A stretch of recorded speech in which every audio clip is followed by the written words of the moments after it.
I see Hi. one here. We'll start here. Yep. Can you hear me fine? Okay. So if some of the earliest manuscripts were from the 2nd century that we have, how are we confident that they were written in the 1st century?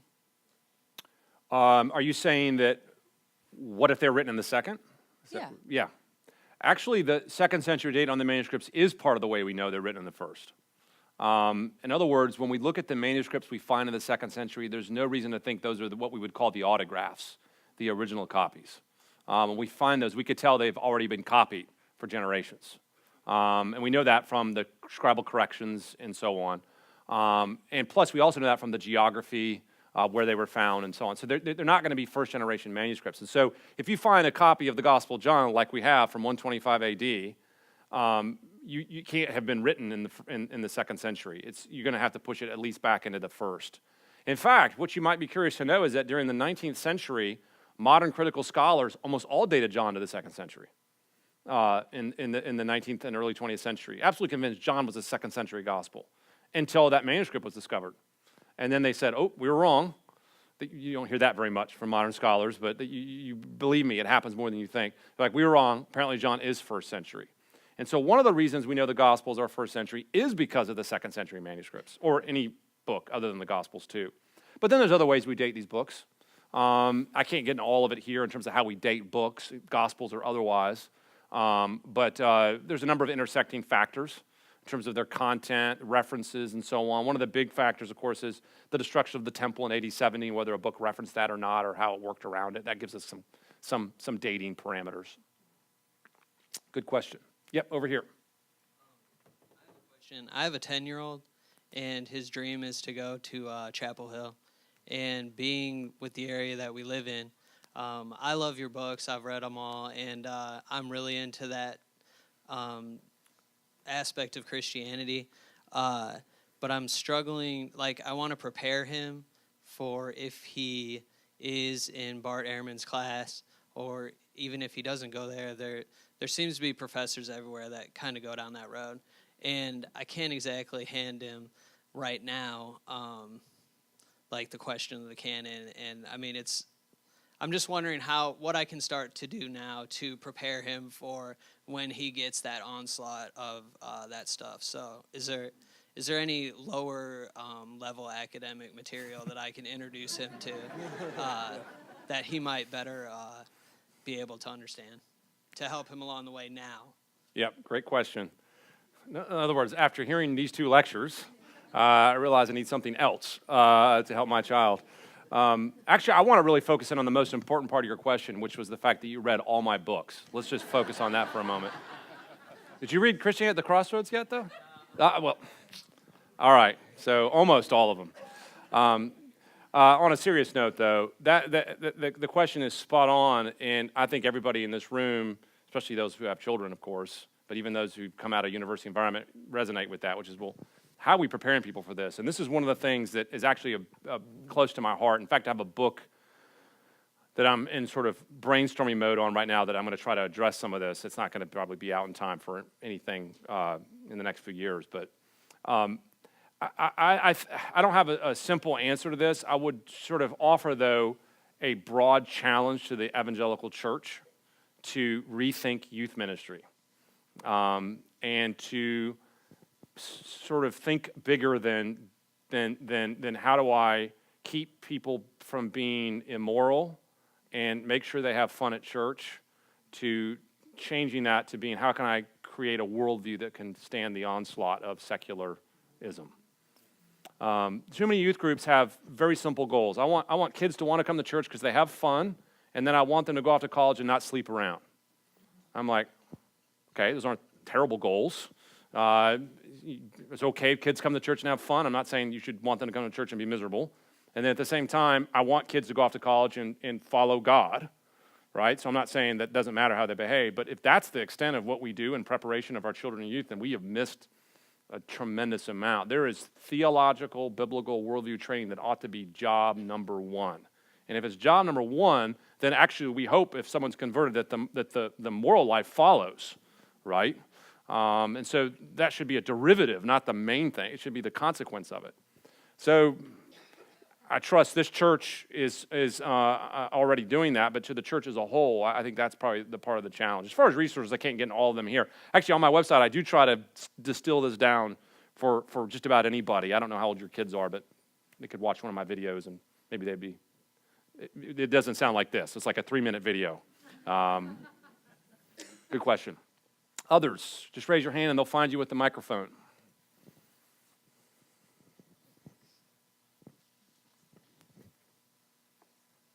Can I go? I think it's John chapter 7 or 8 when the adulterous woman comes and my Bible has the brackets around that. Can you talk about the process of how those brackets got decided? Yep.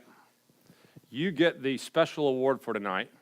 I always have it in my head. I know that question comes up every time, and I'm always wondering who it's going to be. So I ought to give that man a free book before the night's out. I can't do that. They're going to have to do that. But I didn't bring any of the books. But you get the award for asking a very good question, but also the question I get every single time I give this kind of lecture. And that is, well, what about when I read my Bibles at the end of Mark, I see these brackets, or you're referring to the very end of 7 and the first 11 verses of 8, which is the story of the adulterous woman. What about those when it says in those brackets that the earliest manuscripts don't have these stories?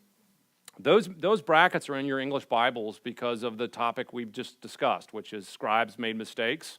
We even have a few scribes over the years that were lousy scribes, and we even have a few scribes that even took things that were probably written in the margin as either oral tradition or things like that they thought belonged in the text, and then a later scribe inserted it back into the text and made a mistake, and some of those stories circulated in some of our manuscripts.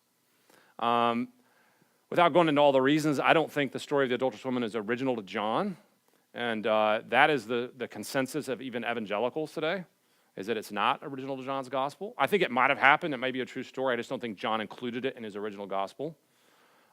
People hear that and usually think, oh no, does that mean I can't trust my Bibles? But remember, the issue of textual transmission is a different question than inerrancy. Inerrancy is the question of, are the words of the Bible true?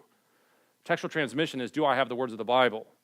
And so if we can determine what the words of the Bible are, then we can ask the second question, are these words true? And so when we deal with something like the story of the adulterous woman, we're just asking the first question, what are the words of the Bible? Okay, these are the words, now is it true?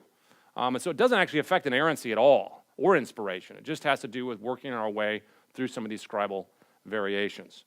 People say, well, then why is it in our English text? Well, that's a longer story of the English translations and English Bible and traditions in the English text, but there's the upshot of it. I talk about that in the last chapter of my book, The Heresy of Orthodoxy, in greater detail, if someone wants to explore that further. So in gospel accounts outside of Matthew, Mark, Luke, and John, are there any things in the academic world that they hold as true from those gospel accounts? Insightful question. So when we look at apocryphal gospels, there's a whole range of different quality, okay? Some are on the wacko land, infancy gospel, Thomas type stuff. But we do have some things that have more of an air of plausibility about them. And by the way, that shouldn't surprise us. You know, I tell people all the time, I mean, we believe that there were probably numerous stories of Jesus written in early Christianity that probably had true accounts in them. In fact, Luke tells us this. Remember Luke's prologue? He says, before I wrote, many have undertaken to write about these things. And we know there's other stories circulating. Is it possible we could find some of them? I think it's possible. Have we? I don't know. The thing that probably is one of the most plausible apocryphal stories outside the New Testament that may retain some oral tradition of Jesus that has some accuracy is something called Papyrus Edgerton II. You're thinking, wow, they need to come up with a better title than that. Papyrus Edgerton II is probably the most plausible in terms of that has a couple stories of Jesus that sort of could be possibly. Here's an interesting thing, is that the stories in these apocryphal gospels that are closer to being true actually the ones that sound like the ones in our Bibles, interestingly. Another one is a Papyrus Oxyrhynchus 840. Not that you remember all this, but 840 is actually a manuscript I've done a bunch of work on myself. And I think there's some maybe plausible oral traditions echoing there. It's hard to know. What you'll find is that most apocryphal gospels are just showing dependence on the canonical ones. You can point this out time and time and time again. So hand over here and then here. Yep.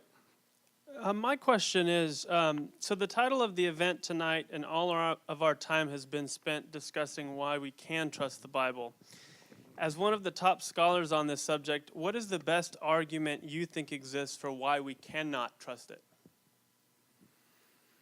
Okay, so I think if I'm understanding your question, what do I think is the best argument against the Bible's authority?